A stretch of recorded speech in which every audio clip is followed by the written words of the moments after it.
What's going on, everybody? Welcome back to a day 2 of the teardown here at Double M Racing.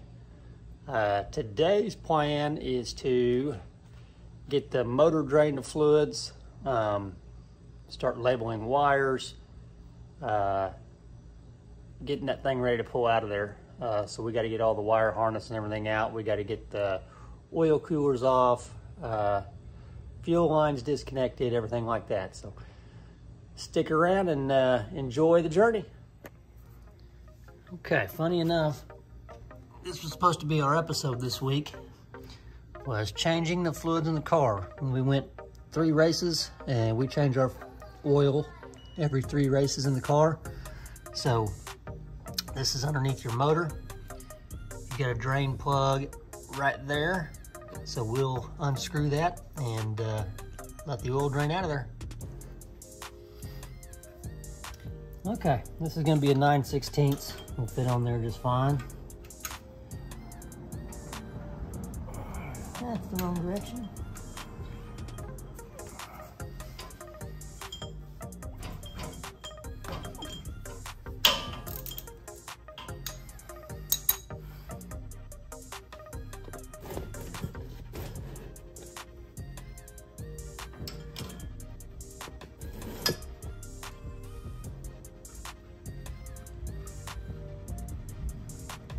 Get us getting all over our hands.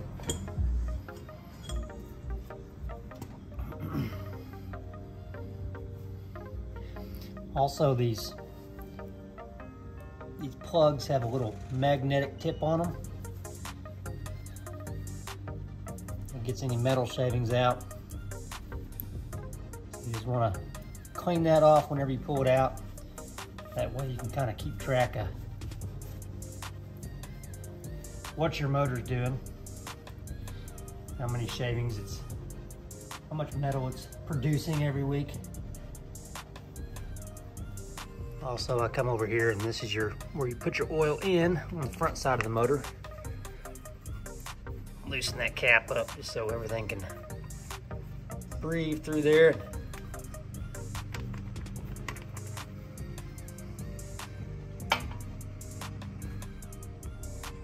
Now, if you were changing a full service, unless you've got a remote filter location somewhere, your oil filter is right there on the back. There's the drain plug. There's the oil filter. This engine has a gasket leak, oil pan gasket leak. As you can tell, there's oil everywhere. So while we've got the motor out, we're going to be replacing the gaskets on the bottom side of that. And there may be a little leak on the back side of it too, like where that blue plate goes in. I don't know what all that looks like. I've never got to see the back end of the motors.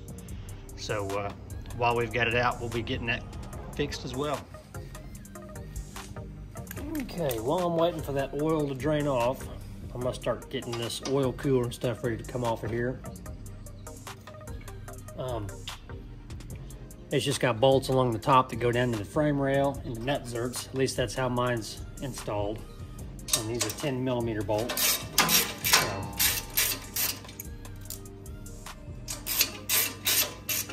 going to take this off and start getting ready to label where all these lines go to.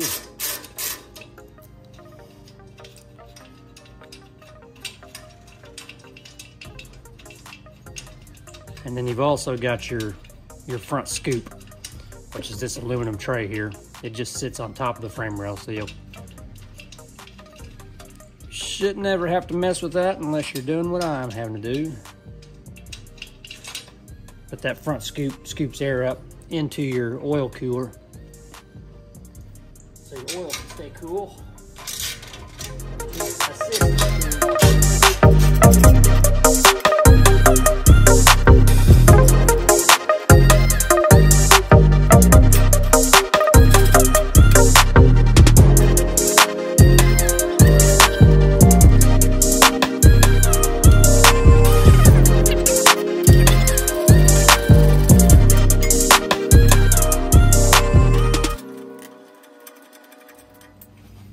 Okay, now that we got all that unbolted, should be able to. Okay, so mine has, get you in here.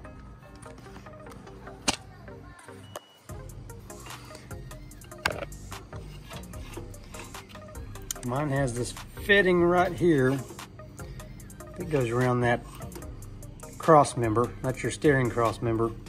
Those 3 bolt holes there that you see on that bracket are where your steering box bolt into. So I need to get that line taken off.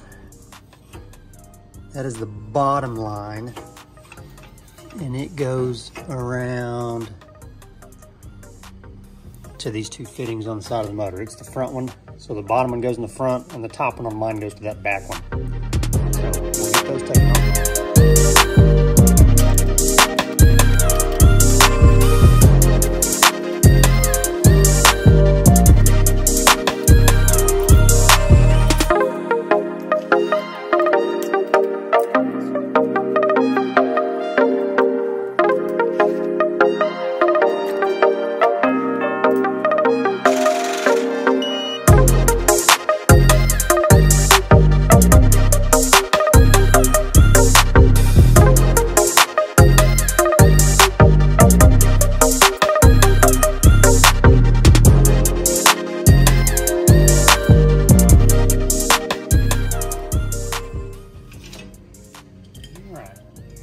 Took them off the side of the block. That was a lot easier than trying to mess with it on the keywheel itself. Labeled the lines, which one went to the front, which one went to the rear. Now this is the upper cooler here. It goes up here and actually goes, let's see, it's got 2 lines. One goes in the top side of this, and then one line comes up and splits off and goes into your head. So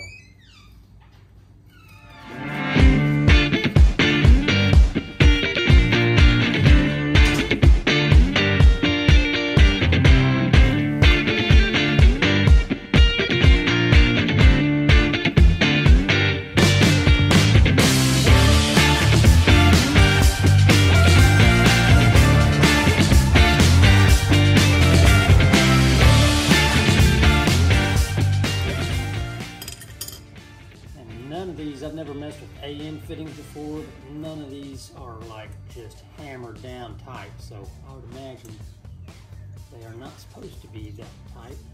They're just kind of snug, and they're all flared, it looks like, so that's pretty cool.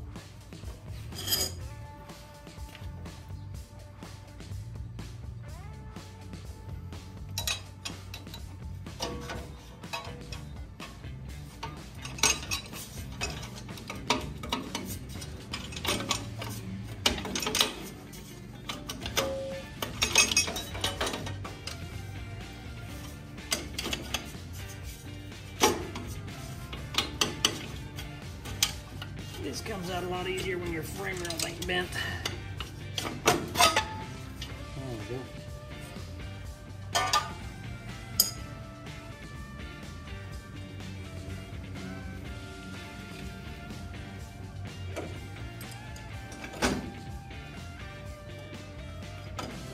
Now I can get to this bottom line a lot easier to get it off.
All right, so there we go. That's the most of my engine I've ever seen.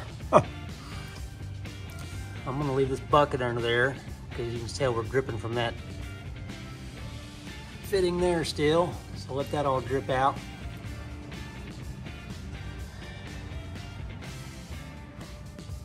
And it's looking, well, it may still be good. It's hard to tell.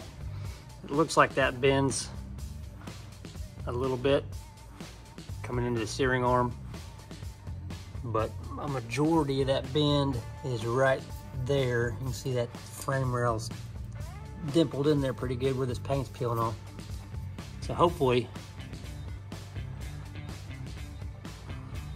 when we get this straightened out, that's going to be in line still. But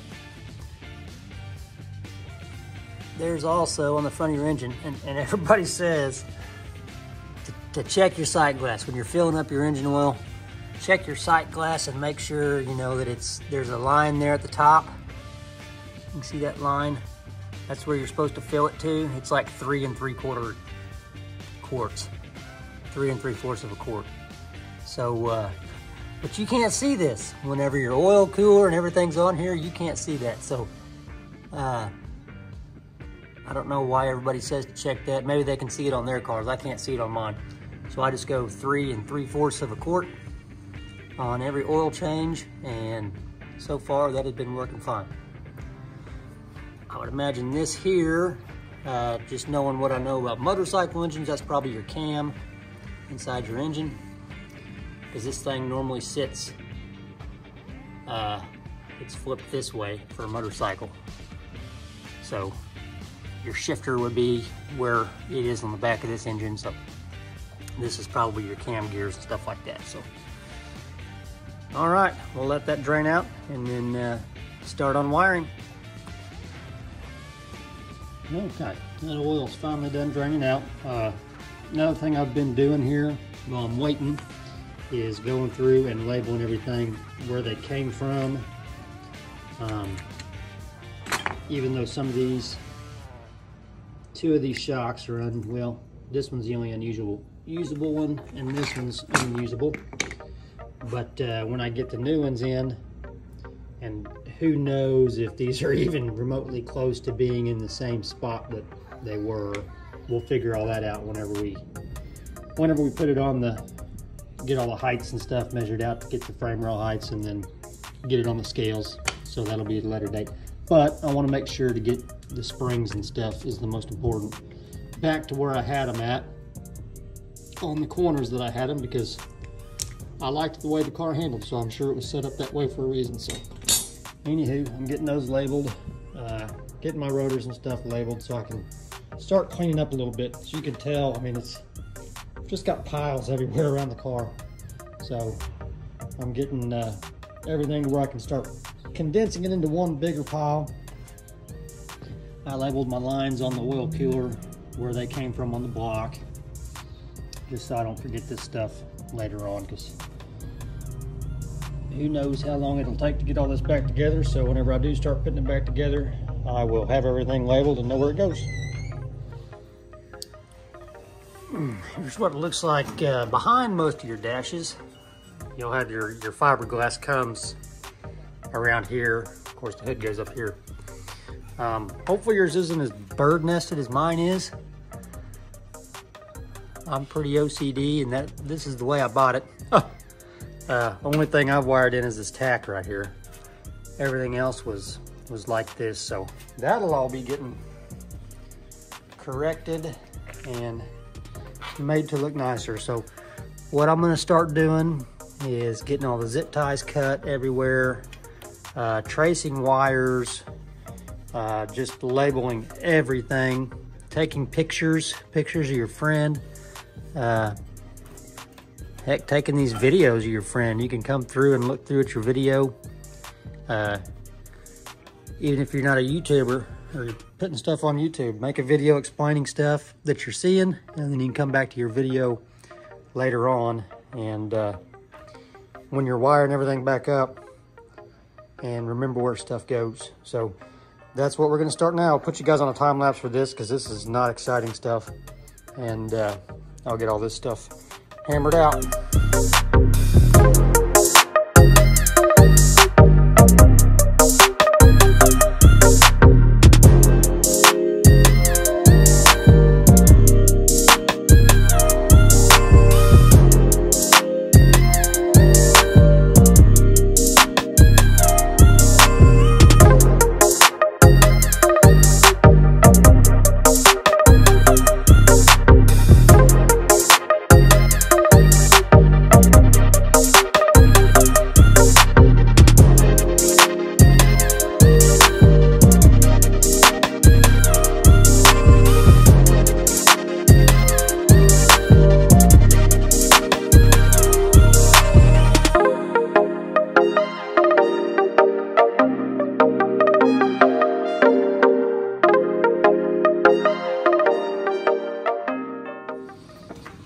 Okay, I've got this to a point where I can pull the engine. Only thing I've got left is this back line right there that goes to your clutch. And there's a banjo bolt right there that I need to get out to take that clutch line off there. Everything else is disconnected from there. And I just labeled everything, labeled the P-wad nut of everything. That's the only thing I know to do. And I didn't bother showing any of it or explaining any of it because I guarantee nobody's car is wired the exact same as mine. Like I said earlier, you know, most of them have a plug that goes in.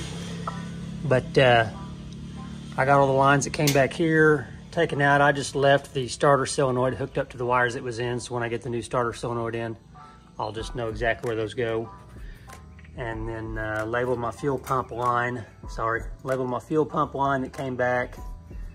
And so all I've got left back here to do is to get I need to get the bar out. We couldn't get that loose yesterday. I need to get the fuel pump line out, and that's your fuel filter. It runs through the frame rail.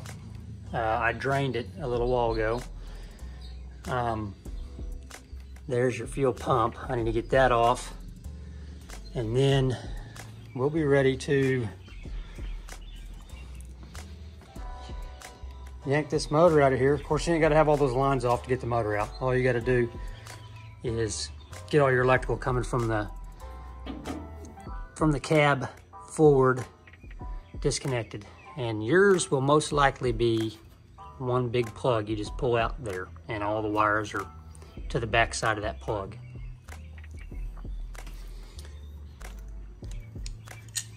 This is what everybody calls your red box. This is your ignition system. It was bolted up on the firewall there.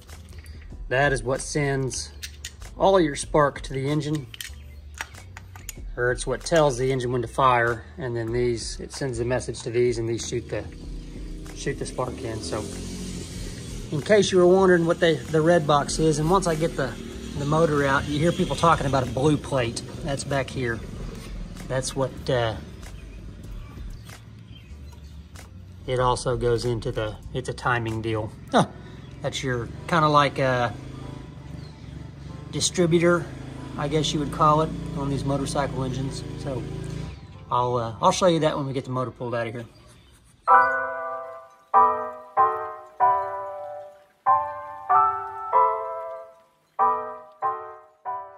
It has gotten dark on us. I had to go pick up an engine lift. But before I pull the engine, I do think I'm gonna take off the carburetor. I'm gonna take the carbs off. That's a pretty expensive component I don't wanna mess up. I just got them built not too long ago. So here's your little Allen. It's gonna be hard to see it from there. You can see there. Little Allen screws. There's 4 of them, one on the top of each of them. And you loosen those and this pulls right off. They are a pain in the rear because that's just like a band clip that puts pressure on around the carb. Like almost looks just like this on the other side. It puts pressure around that and holds it on there. So it's a pain in the rear to get something down in there, especially on these back ones or these middle ones. But I think I'm gonna get that taken off real quick, pull the carbs out, and then on your motor, I'm missing a bolt there, but this is your passenger side motor mount. So we'll get pressure on the motor. We will take that out. And then over on the driver's side, you've got this one here. There's a nut that goes through there. This one's ripped out. That's the motor mount there. So don't have to take anything out of that. It just ripped that thing straight through there. So anywho, we'll get to work on this. I'll put you guys on a time lapse, and if there's anything significant that I figure out along the way, I'll let you know, but I think it's pretty straightforward.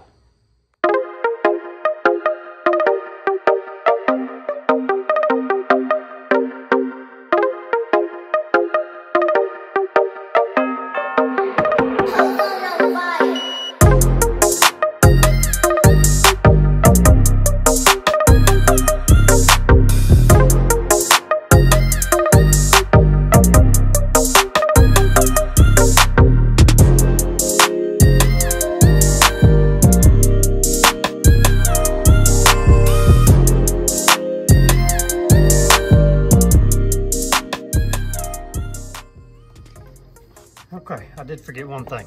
You gotta unhook your shift linkage. This is the shifter. So on a motorcycle engine, this would be where your foot peg is, but this is the shift linkage that goes from in there. You can see the handle moving to shift your motor. So we'll just take out this top bolt right there and disconnect the shifting arm from the linkage here. Okay. How I chose to hook this up, I got the chain going through a bolt there on the bottom of the motor there. There's a little eyelet down there. So I ran it through that. I put the jack under there and took the pressure off this side of the motor and removed the motor mount over here. And then ran a bolt into the side of the motor and got the chain going through there. So that's how I chain this up, and then I'll just put the motor mount back on when I'm done, so I don't forget where that goes. All right, let's get this thing out of here.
Okay, she is out of there.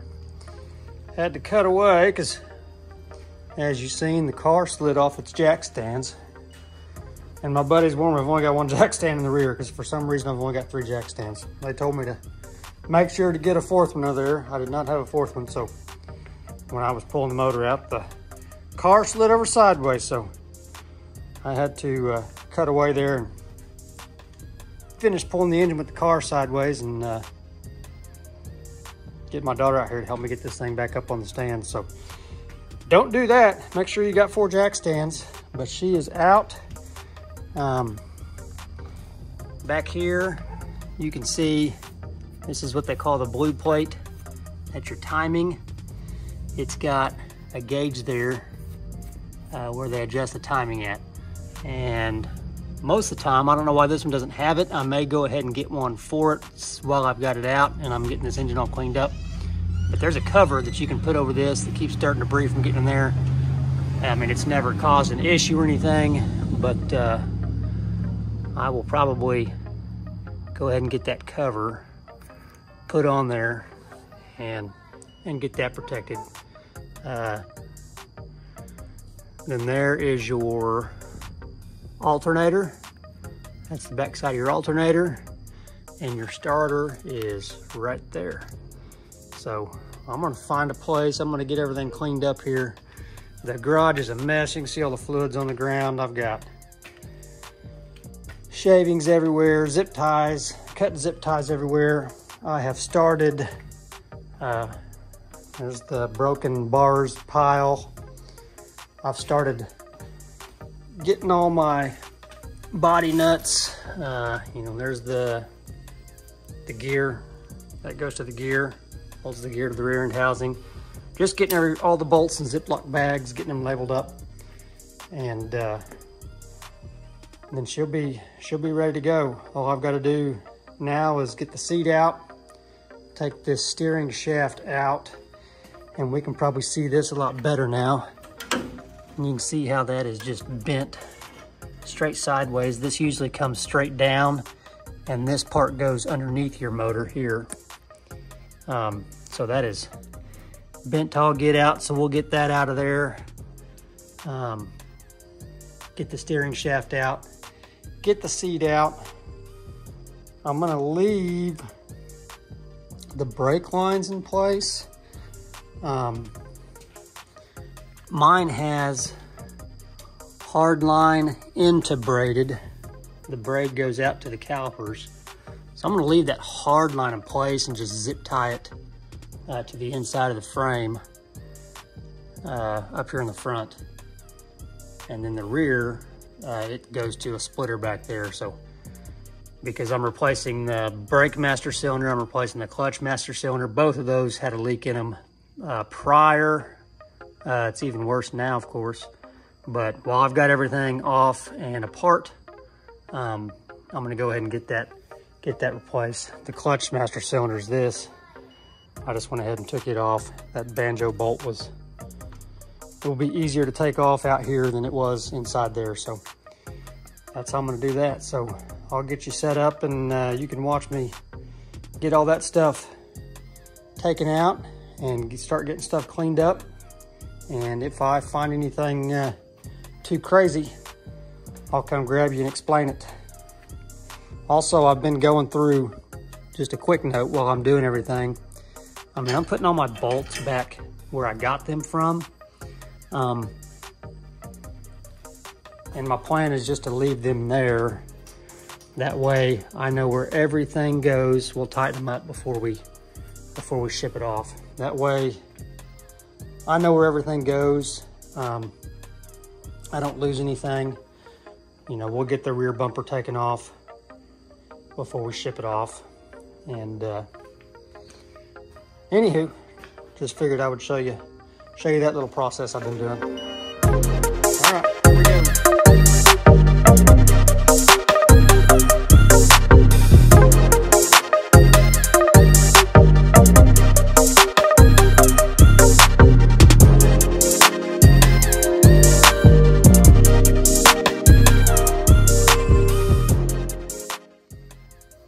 Okay, what you've seen me working on here is your brake master cylinder. I took my lines out.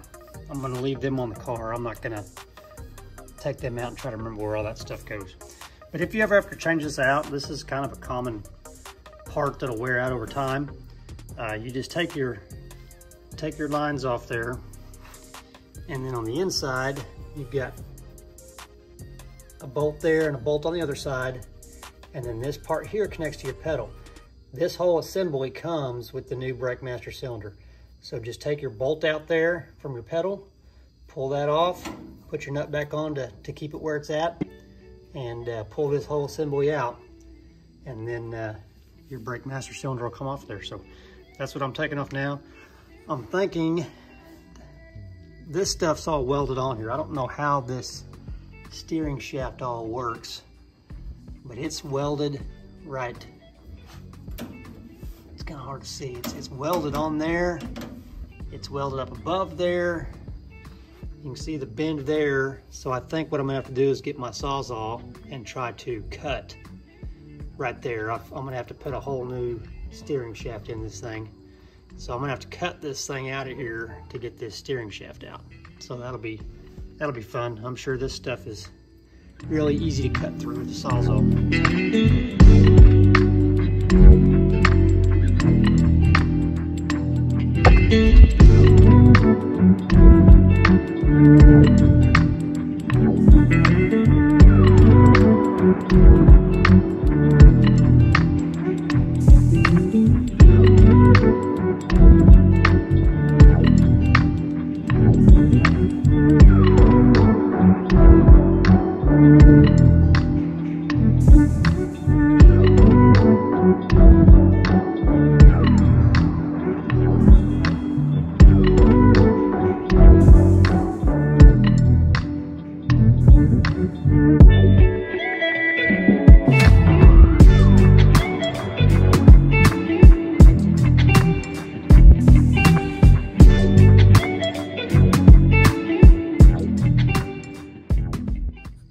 All right, guys and gals, that is it.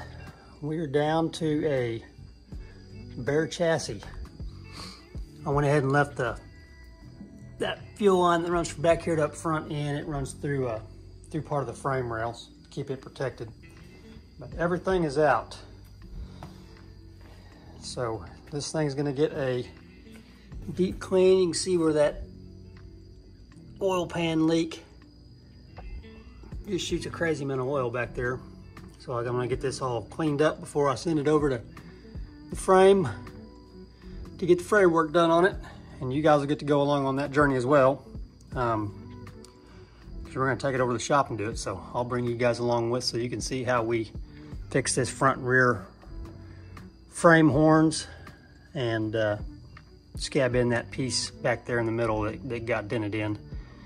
So we got that. And I was gonna show you also real quick, this, I didn't realize that this motor mount, this is the left side motor mount, it just bolts into the frame there. So I can order a whole new motor mount instead of trying to straighten that thing up, because it's cracked and probably wouldn't be safe to use anyways. So that was kind of a cool find that I did not know was there. And also this drive shaft, I don't know, it feels like aluminum. It's really lightweight, cut through really easy. I do not know. I guess I'll see when I get the new one, how in the world do you get that down? Because I had to cut it again just to get it. Had to cut that little piece off just to get it pulled up through the drive shaft there, through the steering column shaft thing there. So I guess we'll see how all that goes back together whenever we get the new one in. So, all right, that's it. Tear down is complete. This is the easy part. It's gonna be